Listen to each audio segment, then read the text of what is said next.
People often overlook the fact that business processes and disciplines change on an ongoing basis. And as they do, they often overlook the fact and the need for revisiting expectations that require adjustment and even resetting.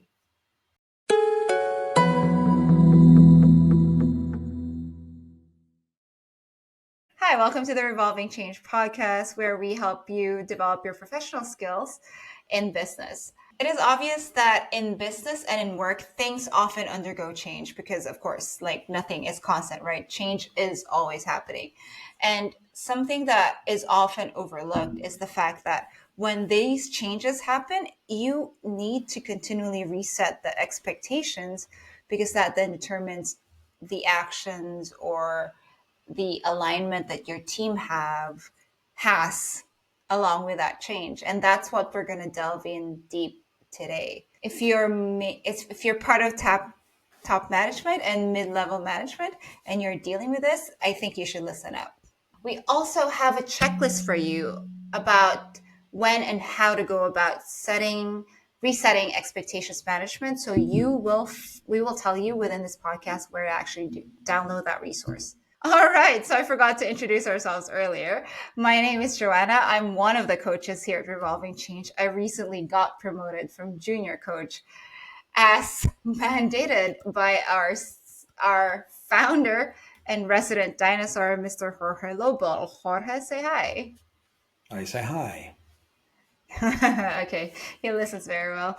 So today's topic is about managing expectations in diverse and dynamic environment of business. So, Jorge, like I was saying in the introduction, it is often overlooked that you need to actually readjust the expectations because it's a common practice nowadays that it's not even a common practice, it's missed that there's a need to reset expectations whenever changes occur within the company. And what are the challenges that it comes to managing expectations, and what are the type of environments and situations that it is often overlooked but necessary to reset these That expectations? was a mouthful, so I hope I don't I forget any of know. the things you asked me. So feel free to interrupt and add on if I overlook. Yeah. Because I'm a Yes. dinosaur that listens well but doesn't remember everything. So one Yeah. word you said, which I think is significant, is that nowadays. In the old days, it was easier to set and keep expectations unchanged longer because things didn't change as fast as they do today. In the past, the processes were, I won't say more stable, but they were more rudimentary, more basic, and less dynamic. Today, the pace of change is so dynamic, so fast, that requires this adaptation, this modification, this updating and resetting of expectations on a regular basis. And it has become not hasn't yet become part of mainstream management to realize that, whoa, we set expectations now for this period, and we look at the period, but now the conditions have changed. So what are the things that are changing that will make us go back and look at the expectations we have agreed and set? So Mm. the first answer to your question would be, what are the key elements of our business that are changing? Our products changing, our technology changing, our processes are changing, maybe new markets. That's external. Then we have the internal factors. Our people. We have new Gen Zs joining the company, and we have a lot of Gen Xs running management and millennials struggling in the middle. Are we taking those changes into account? Gender. Maybe an increased number of female workers and team members are joining the teams. Culture. Maybe we are expanding in certain parts of the world where certain cultures are joining the teams at mid management level, millennials, and they bring in other cultural elements that do not necessarily yet integrate into the culture of the company, but need to be added to the expectations process. So all these changes require I would almost say, ongoing review of expectations on a regular basis to decide if resetting is necessary. Did I answer your question? Because it was a mouthful question, a mouthful answer. So did I cover everything? Well, I think you did for the most part, especially the fact that one of the biggest factor is that expectation should be reset is because of the fact that we are now in a time where team members are more diverse, right? Because of the rise of, you mentioned culture, gender, generations.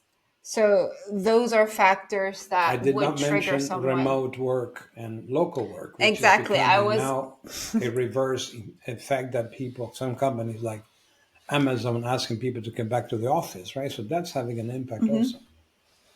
right. Yeah. So expectations need to change in those manner.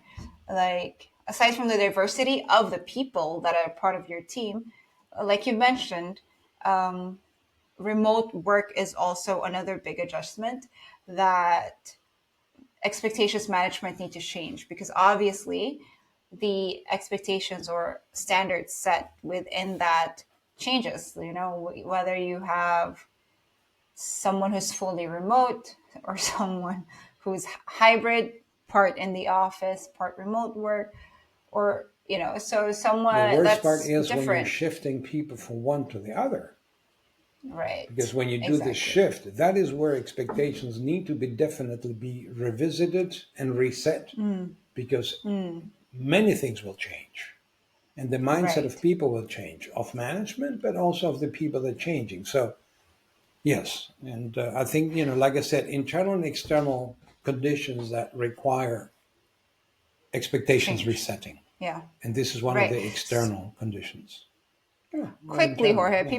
people who, some of the people who might be listening to us for the first time, can we briefly cover on what expectations management exactly is? Because we've had a couple of podcasts. This Yes. is episode 21, by the way. We have podcasts about expectations, so you can just go back to our episodes and listen to them. But briefly, for those who are just coming in right now, what is expectations management? Expectations management is the process in which the manager leading and managing a team will agree with his team is expected from each other. And it's not just only top down, it's also bottom up. So proper expectations management is agreeing what is expected of you, but also what you can expect from me. So it's both ways. So the expectations manager is not just assigning work, it's not telling people what to do, it's not I tell you what I expect. There's not an expectation set. There's an expectation, there's a mandate, an instruction. Expectations is having a process where teams, management, and their subordinates agree on what, or management between them also that at the same level agree on what the next steps are and how we're going to manage, how we're going to communicate, what we will deliver, how we will deliver, how we will communicate, how much are we going to use feedback, how we're going to use feedback, how we're going to delegate. So all those are also subjects in our podcast and our programs, components Yeah. of expectation. Expectation is foundational for running a business. Right. Right. Yeah. We've talked about that in our last podcast, how Yes. important that is working on the emphasis of expectations management really comes into major place, especially if you're working with a multi-generational team. Right. All right. Okay, so since you mentioned that it actually goes both ways, that expectations management is not just top down, but also bottom up, there's Mhm. one dynamic that we didn't discuss, and that is high stress environments, which is usually something top level management would experience. And could you talk about like the impact of expectations management at that level? I think the other levels are going to beg to disagree with the assertion that stress is only at the top, and they're going to say you should come and work with me and see the pressure we get from the top, and then you see where the stress is going to be. So I think each one has its own levels of stress. And I think the difference in the stress is the span of control, the span of time The higher you are in the organization, the longer the span of time for the stress, the longer the Mm. objectives, the longer the expectations and the time frames. And as you go down in the organization, you go down to the shop floor and production, you're talking about hourly pressure, you're talking about daily pressure, a shift a day, or minutes, depending on the kind of if you're in manufacturing. So at the top level, the stress of expectations come mainly in relation to the other stakeholders, outside stakeholders mainly. Not necessarily the board of directors, but you have authorities, environmental, you have the commune that is expecting the company to play a role in the commune in terms of protecting traffic and not destroying damaging roads and all the things that is expected of a company, of a management, of the leadership. And that puts pressure. It definitely puts pressure. Now, for the biggest pressure for stakeholders would be the shareholders. They expect a result, they expect a certain report of profits and progress on the certain indicators that are important for that business. And that's what the stress and the pressure is going to be.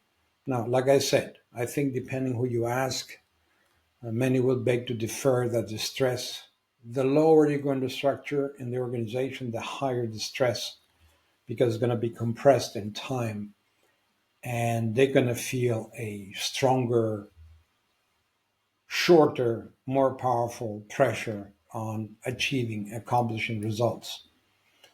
But if you ask the top in my experience, which I've worked with them for decades, they definitely believe that their job is the toughest.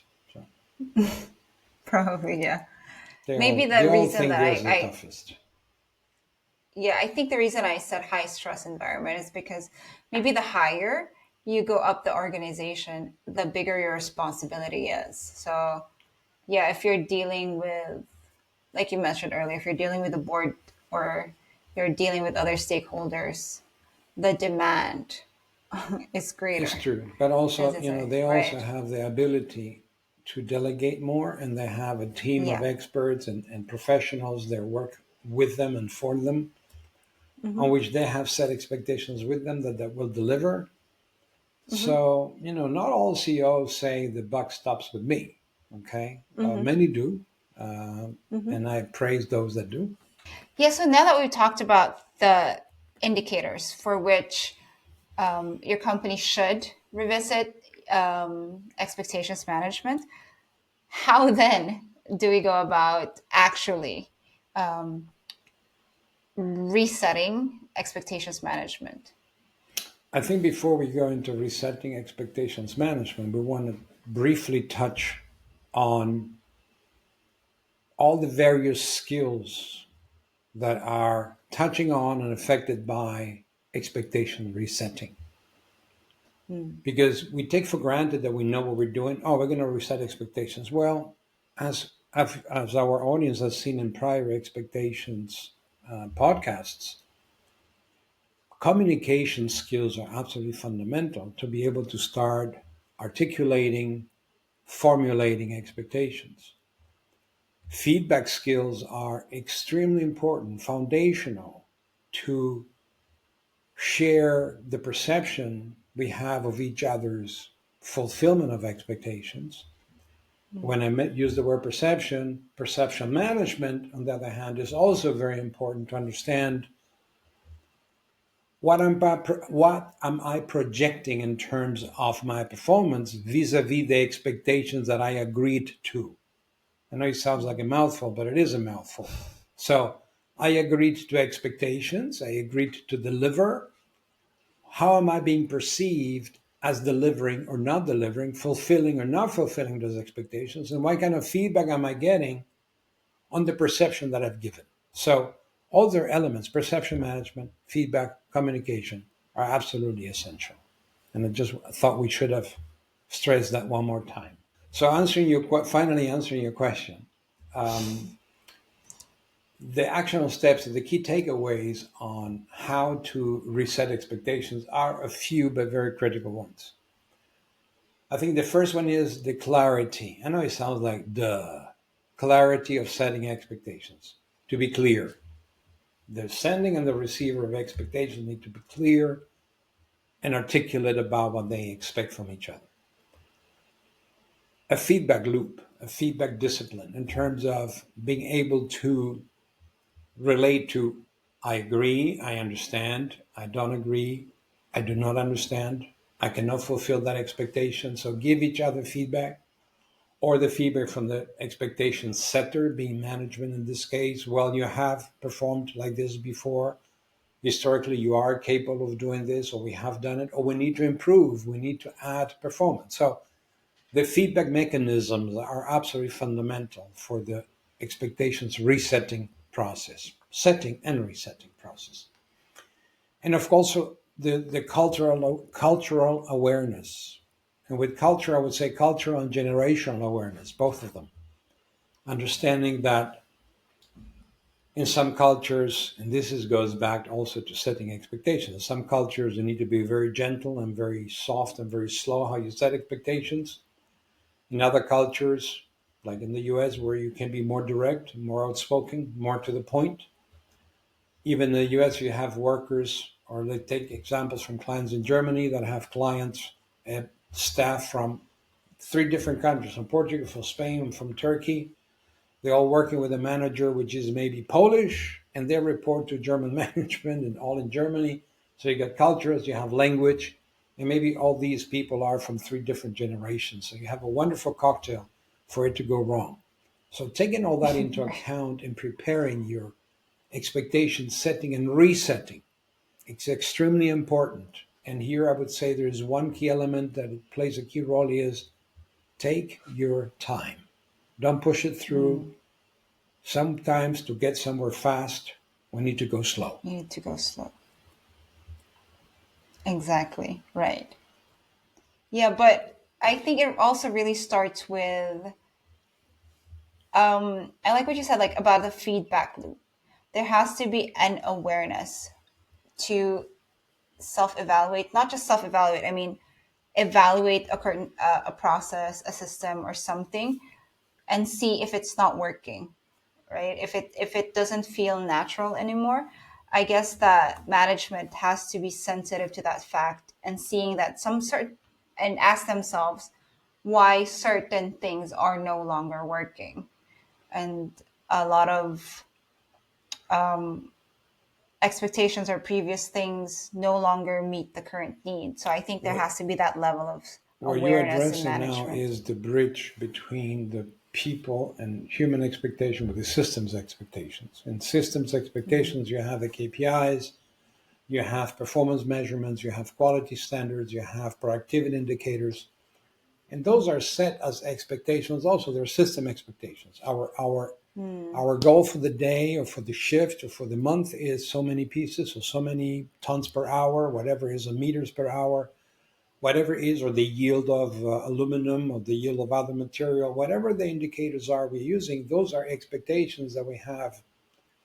Often they will say, well, I didn't have a great deal of say in getting them, so there were more objectives than expectations. But the expectation is that we will achieve those objectives. That is what the expectation is.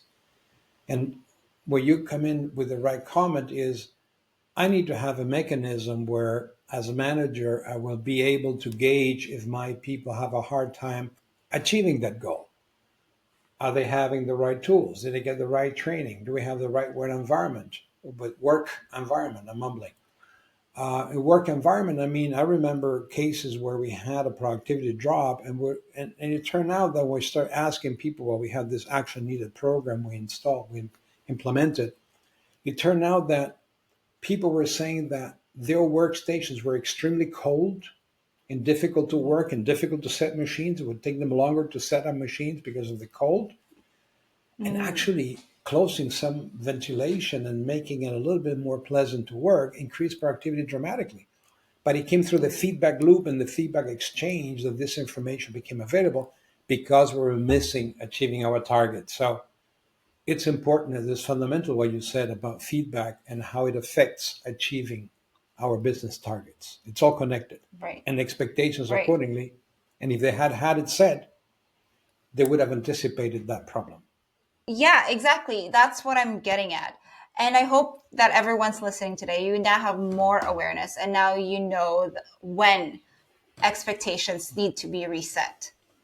Okay, so before we actually say goodbye, Jorge, any last things you would want to Yeah, say? I was writing down a question I would have liked to ask our audience to help us. We're doing our research all the time, and we involve our members and also our non-members, hopefully future members, into our research. And I would have liked them to enter in a response, in a comment, enter please your management level, top management or mid management, in just one word. Indicate how often you have realized that, oh, shoot, we could have, maybe we should have reset expectations and we didn't. So, did it Hmm. happen? Never, sometimes, or often. Just that. Your Right. management level and one of those three words: never, Exactly. often, sometimes, often. That's all. Right. Especially that they know now, right? From this podcast. Yeah, now Looking they will be back. able to say, like, oh, yeah, all this happened and we Yeah. never went back and looked at expectations. So, there are so many examples that we could have done it. So, it was often. Yeah. Maybe some of you Right. want to add some comment, want to say, it was many times. We never done it over the years. I mean, you're welcome to Or we share should do your. it now. We should do it now, and we'd be happy to. If you want to get on a call with us and discuss it in more detail, we'll be happy to. Or maybe Mhm. we invite you to a podcast and discuss it live. Right. Exactly. Now, we did promise at the beginning that you're going to be able to download a checklist. So the link to that is actually found below in the description box. So please Yep. just click on that link. And when you do sign up for that, you'll automatically be added to our free core membership. It's still free until now. So we hope that you grab that opportunity before it doesn't. It's before it's not free anymore. Yeah. And also sign up for our newsletters too, because we will have nuggets there that would be useful in your day-to-day operations, or even if you're in top level management, very, very helpful in how you carry about your day. So, with that being said, I would like to say goodbye to everyone listening and thank you for listening this far. This has been Joanna and Thank you, Jorge Jorge. from Revolving Change. See you guys next time. Thank you. Bye. Bye.